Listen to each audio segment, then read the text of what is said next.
Hi, hello. Welcome to another episode of Isaiah's Newsstand. It's your host, Isaiah Edwards.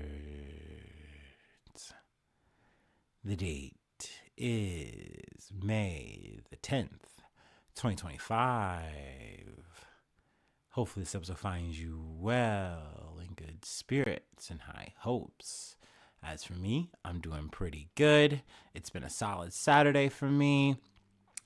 We started off pretty early, got to the gym nice and early, which I like.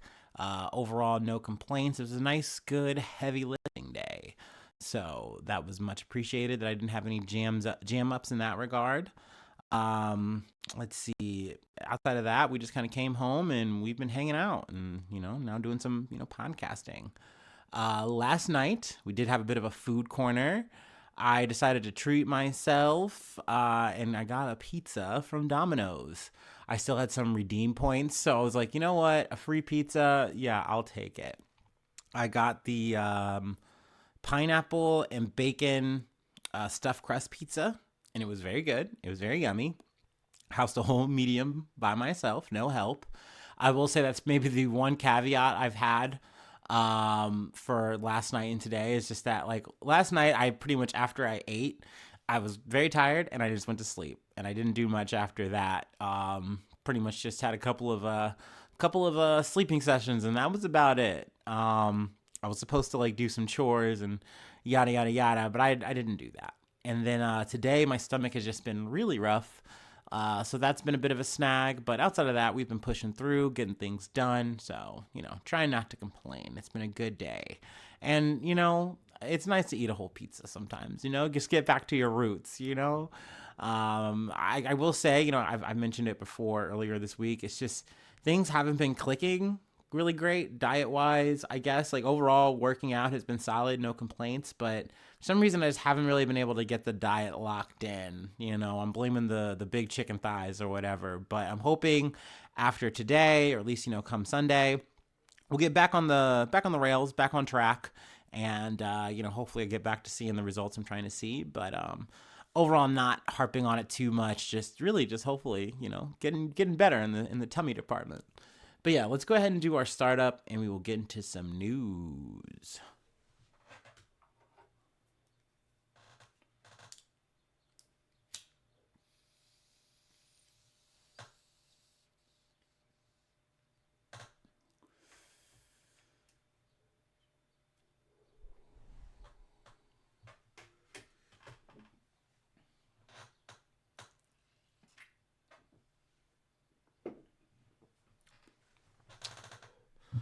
All right. Our first story comes from the AFP. India and Pakistan agree to ceasefire after days of attacks.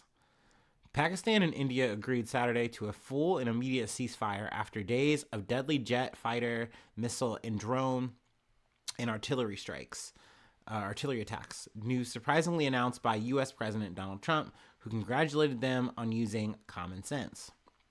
Officials from Islamabad and New Delhi confirmed the developments minutes after Trump posted the announcement on his Truth Social network, as the conflict between the nuclear-armed neighbors appeared to be spiraling towards a full-blown war.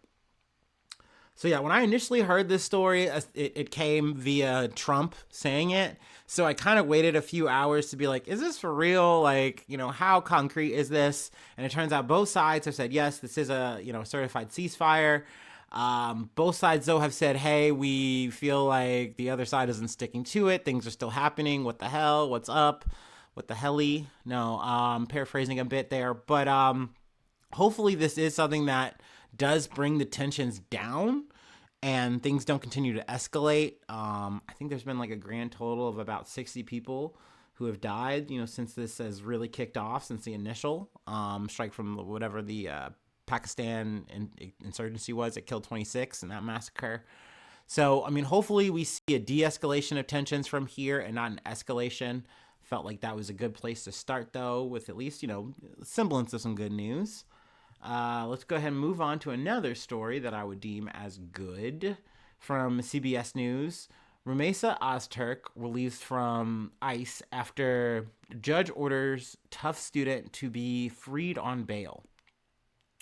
Rumeysa Ozturk, a Turkish doctoral candidate at Tufts University, was released from immigration custody Friday, hours after a judge ordered her to be freed on bail.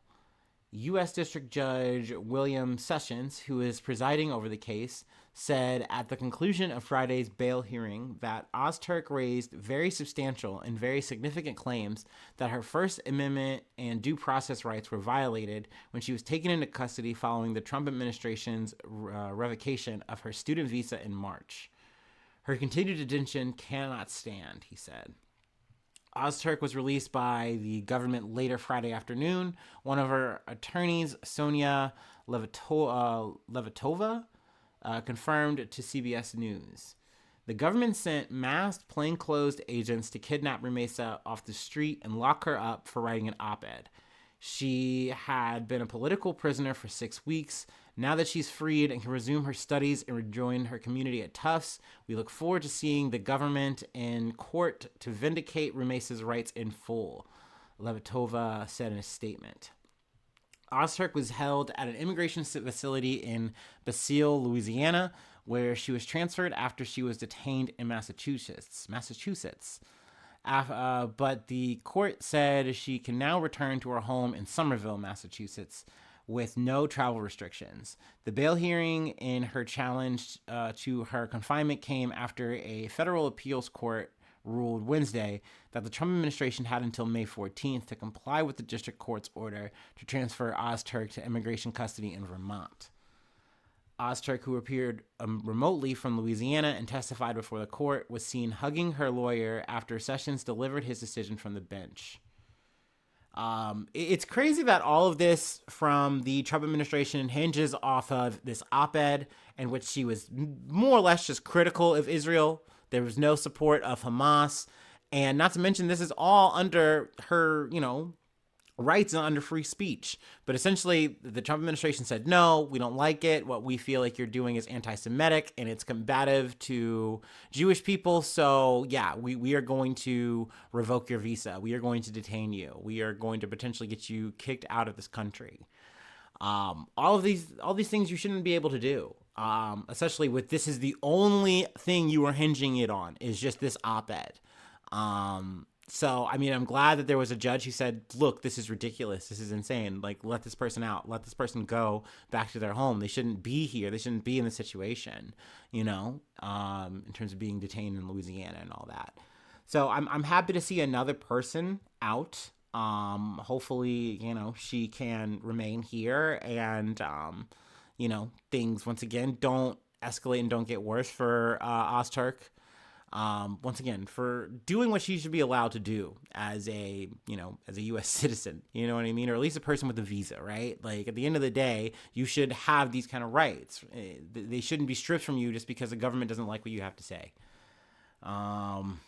It's also worth noting, too, that during this whole process, the 6 weeks, I think she said she had, 12 asthma attacks. So that's crazy. That's crazy. I mean, it's understandable. Like, you're being put through a lot of stress and trauma right now. You have, as a person who has asthma, mine is more of a borderline case. It's not as extreme, but I remember being a kid having those kind of moments and they would just come out of nowhere. And sometimes it just feel like you couldn't stop. And, having being in this kind of situation is so stressful, so tenuous, and not to mention maybe you don't even get the help that you need to in a timely way. It can only kind of make the situation even worse for you. So happy that she is out and, hopefully she doesn't have to get thrown back into this or something even worse. You know what I mean? Also, something I was kind of thinking about too, reading this just today. Hopefully any and everyone who's kind of gone through this shit can wind up getting a fucking bag. You know what I mean? Like, get that lawsuit money, right? Like, that's crazy. You literally were just disappeared from your home, by some random ass mass dudes. Like, and then next thing you know, you're in Louisiana, like potentially getting kicked out of the country when you were just in college. You were just doing your whole fucking thing. Like, the thing that you're supposed to be here for, the thing you have a fucking visa here for. You know what I mean? Like what the fuck? So yeah, I'm happy to see that she's out. I really hope more people can get out from under detention under this bullshit ass fucking, just warping of what the rights are supposed to be. And I mean, there's more stories like this coming out, just in terms of the Trump administration. I'm trying to keep it light for this weekend, so I really don't want to get into the guts of them, but we'll see as they come out. This administration is going to keep flooding the zone. If it's not going to be over this issue, then they're going to be bouncing over to another issue, just trying to just be as destructive as possible, and making as many waves as they can to hopefully, I guess in their mind, like make as many of these points that they're making America great again, that we're getting back to that quote unquote common sense that he keeps bringing up, Donald Trump. We'll see. We'll fucking see. Anyway, let's move on to our next story from ABC News. Radar screens at Newark Airport went black again overnight. Radar screens at New Jersey's Newark Liberty International Airport went black again early Friday morning. The outage happened at 3:55 a.m. and lasted about 90 minutes, the Federal Aviation Administration said, or the FAA. Air traffic controllers could be heard telling a FedEx plane that their screens went dark and then asking the aircraft to tell their company to put pressure on to get the problem fixed. In another transmission, a controller told an arriving private jet that the airport just had a brief radar outage and to stay at or above 3,000 feet in case the controllers couldn't get in touch during the aircraft's descent. The FAA called it a telecommunications outage that impacted communications and radar display at Philadelphia Tracon Area C, which is the facility that covers the airspace around Newark. Last week, an outage at Newark caused ATC computer screens to go dark for roughly 60 to 90 seconds and prevented controllers from talking to aircraft during that time, according to multiple sources with knowledge of the incident. As a result, the FAA briefly halted departures to the airport. Following the outage, several controllers went on medical leave, calling the experience a traumatic event. The controllers are entitled to at least 45 days away from the job and must be evaluated by a doctor before they can return to work. The facility in Philadelphia, which covers Newark, was already short on air traffic controllers, which has been an ongoing issue. We've definitely talked about just the perils of the FAA, not just recently in terms of this year, but just last year as well. This has just been a growing, ongoing issue where they've been struggling to really fulfill the job in terms of like getting, the necessary people on. And then when you have these issues, they kind of keep stacking and compounding, then you have to now have these people taking off time and things of that nature. But also just hearing that like there's literally some of the software, some of the technology being used at these facilities is like floppy disks and stuff. And I'm like, what are you talking about? Like, what do you mean? Like, they don't even make those anymore. It's like, yep, but we're not revamping it. Like, we're just kind of running it. And it's like, y'all, like that sounds like we're running the show on like spit and duct tape, and like some elbow grease. Like, that's not okay. And especially when you have a short staff and then you have more people on leave because stressful situations and shit like this, traumatic situations just keep happening. Like, it just seems like we are dodging bullets every day. And it makes the idea of flying even scarier, right? Like, good that no one was hurt, no one was injured. We didn't have any planes falling out of the sky, no mishaps. But, like, it just seems like we are cruising for that, I will say, let's get to the end of this article. Let's see. Here we go. On Thursday, the Department of Transportation announced plans for a new state-of-the-art air traffic control system to replace the antiquated system, saying it will improve safety, and cut back on delays.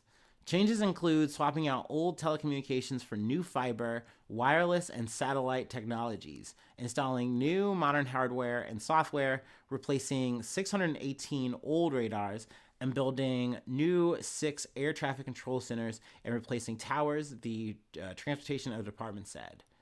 Now, in terms of how much is that going to cost, we don't know. Probably somewhere in the billions.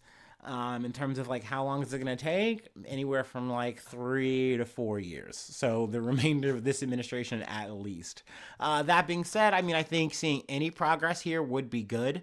So, I mean, hopefully, I'm just going to be coming back with more stories of how we are progressing and how the FAA is getting better and more safer, and not coming back with the story of like how a plane like crashes or something like that. You know what I mean? We don't want to have any collisions and things of that nature, right? We're not trying to see that on the tarmac, if you know what I'm saying.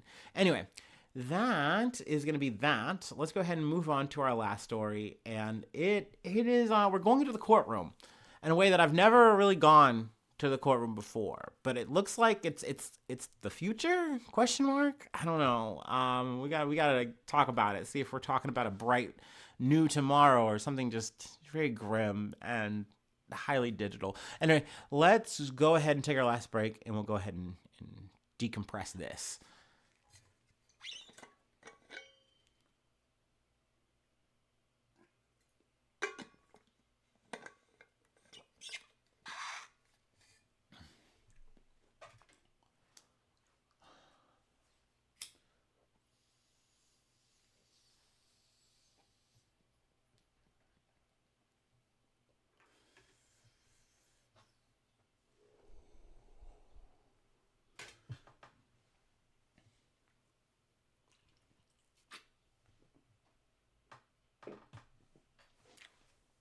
All right. Our last story comes from CBS News. Man murdered in 2021 speaks at killer sentencing hearing thanks to AI video. A man who was killed in a road rage incident in Arizona spoke during his killer sentencing hearing after his family used artificial intelligence to create a video of him reading a victim impact statement. In what's believed to be a first in U.S. courtrooms, the family of Chris Pelkey, used AI to give him a voice. Pelkey was shot by Gabriel Paul Horcasitas on November 13th, 2021, as both drivers were stopped at a red light. According to records, Pelkey was shot after getting out of his truck and walking towards Horcasitas. I don't know, I'm just jammed up there. Horcasitas' car.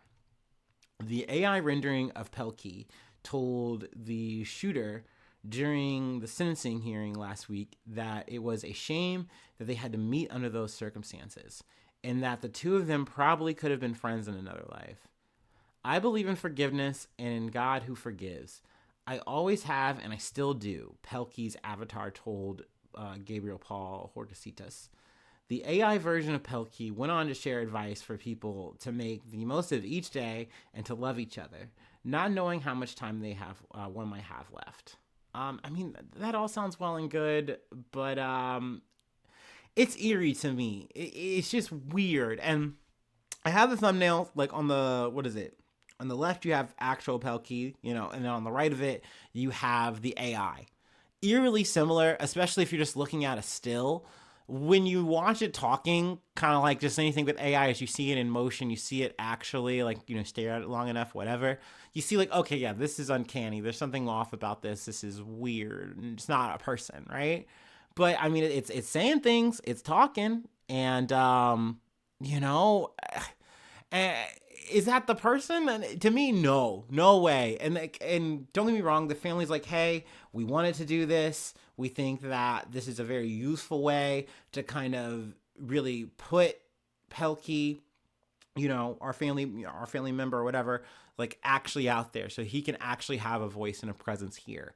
But to me, it's just like, I don't know. It just seems like an algorithmic kind of blah blah to me. It doesn't seem like anything real or of substance, and technically it's something that has an effect on a real live person's trial. So it's weird, but also we're talking about a victim impact statement, so I guess you could say it's on the fringe of it. It's just supposed to do what it is, which is just provide that impact for the people in terms of, or the judge for the sentencing, whatever, I guess. Also, it's like, I believe, the judge was like kind of hype about this. Maricopa County Superior Court Judge Todd Lang, who presided over the case, said that he loved that AI, according to CBS News partner BBC News. Lang also noted that the video said something about Pelkey's family, who had expressed their anger over his death and had asked for Horcasitas to receive the maximum sentence. Family and friends also submitted nearly 50 letters to the judge echoing the video's message. It's like, I mean, okay, but like, I feel like those actual statements and stuff, like letters and whatnot, and just the things that the family says, I mean, that's worked plenty. That's worked fine up until this point.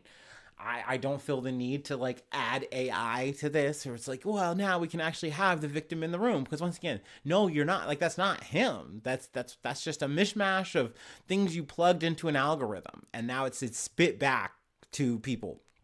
I just, ugh. And I also just don't like the expansion of AI in the courtroom. Like, I'm hearing more and more stories of like it just gets closer and closer to like actually ruling on like actual cases, and I think that that's so far from what we want as a society, right? Like, I'm all for if you want to use AI for like little minor stuff, if it can help compile data and do like the work that you would have like an assistant would do, and it can do it super fast, and you can downsize that. Like, I don't love that, but I at least get the practical purpose of it. I get why you'd want to do that. But when you want to actually have AI ruling on people's lives, actually doing functions that potentially could take life, even, you know what I mean? Like, don't get me wrong. Do I see the use of AI in the medical field and stuff like that? Yeah, of course I do. But like, also it's scary, because then what happens when that fucks up? You know what I mean? Well, it's less likely to than a human, some might say, and it's like, okay, but it's just, we really are moving so fast to that uncharted frontier here, and we really have to ask ourselves, like, how do we feel about that? Are we loving that? Do we think this is great? Do we want to see more Pelkeys kind of digitally on the stand and saying their last piece, or do we not want that? Is this not okay? Do we want less of this in the courtroom? I don't know. I mean, I guess that's for the audience at large to say. I personally am on the side of less. I think less would just be more here. I think AI is an inevitable thing. I get that. I'm not trying to sit here and fight it, but I would just hope that we have pause in how we use it and apply it in places like this, over people's futures and whatnot. Not to say that, Horcasitas is like innocent or anything like that. Like, clearly a crime was committed. Yada yada yada. Okay, yeah, we that's all well and dusted. I just don't like the idea of like adding to this, like, hey, we got this AI and it's the guy you killed. It's like, well, that's not the guy I killed. That's just a mismatch of data. Like, and maybe I'm being callous on that. I don't know. But yeah, that is all I really have for today. We're going to call it an episode there. If you'd like to help out, support the effort, I do have a Patreon. Patreon.com/Isaiah News. Become a newsie today. Free ways to hit me up, IsaiahNews1@gmail.com. Feel free to follow me or the podcast on any of the socials. Subscribe to the YouTube, follow on TikTok, follow on Spotify or Apple Podcasts, whatever platform you're listening on. Really helps out a lot. Leave a like, leave a comment. Sharing is caring. Just overall, though, I appreciate you listening. It's always cool to know that there's someone else on the other end. Just hear me yap. So yeah, thanks so much for tuning in. Thanks so much for being a friend. And hopefully I see you soon for some more good news. I love ya. Bye-bye. Mwah.